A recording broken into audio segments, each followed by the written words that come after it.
Hey everyone, it's Lieutenant Megan Burmeister from the Rhode Island National Guard Public Affairs Office, and you are listening to the Wagon Set. Today is going to be a break from our schedule. Instead of continuing our history series, we're going to do a quick piece on the peer assistance teams.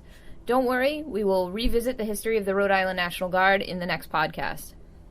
The primary reason for why this podcast was developed is to provide information to soldiers and airmen about services available to them. So, of course, we need to take a moment to highlight the peer assistance teams. I sat down with Sergeant Mio Knowles at the MedDet to discuss this new program.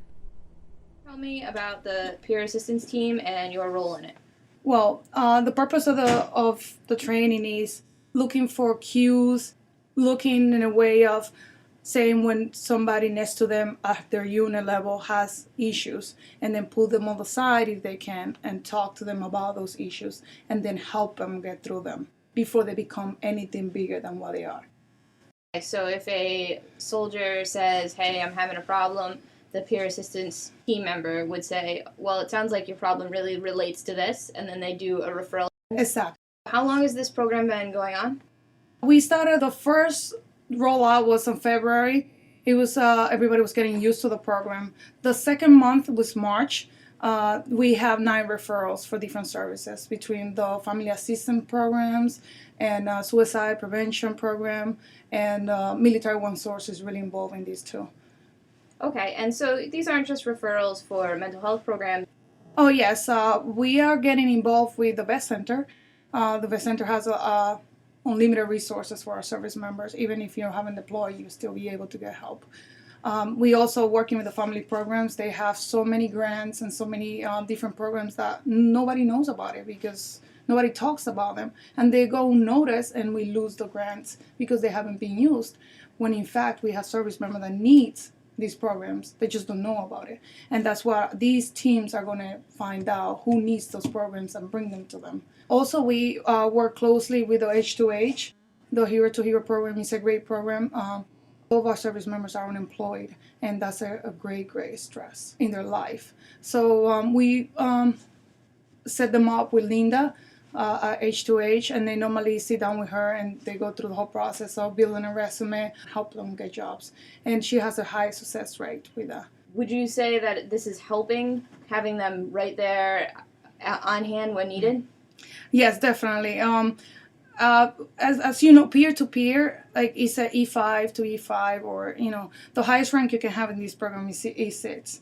Having someone to talk to at your same rank, at your same level, people can open up more and say what is going through their mind and what issues they have at home. And if that peer member is there listening and saying, hey, you know what, I can probably help, we have some resources that we can help you with this.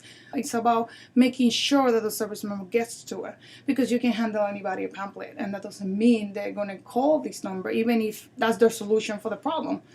Sometimes what our service member are going to do, the peer assistance teams, is grab that service member and say, you know what, let's call this number and let's make an appointment, let's bring you there, and let's get these fixed instead of just handing a pamphlet. Is there any follow-up after the fact? As I said before, it's E5, E6, that means you're a non-commissioned officer. You are responsible of service members. It's your primary duty besides the mission. So it's expected of our teams to follow up on it. Every, at least once a week, call the service member. If it wasn't solved on the weekend drill, it's expected of our teams to call that service member and ask them, hey, do you get the help you needed? Do you need me to bring you anywhere? Do you need me to contact anybody? And make sure that it follows through. Because you can get as many follow-ups as you want, but if you don't get a result of it, a good result, then you're doing nothing.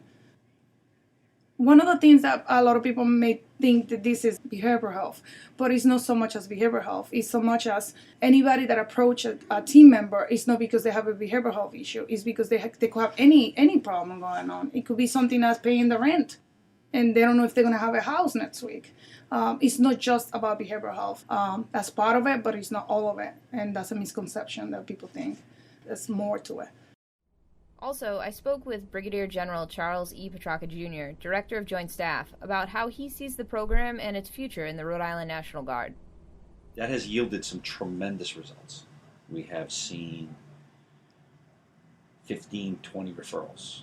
Some for alcohol abuse, some for family problems, some for financial problems. But what we've found is that first step in getting help is so critical.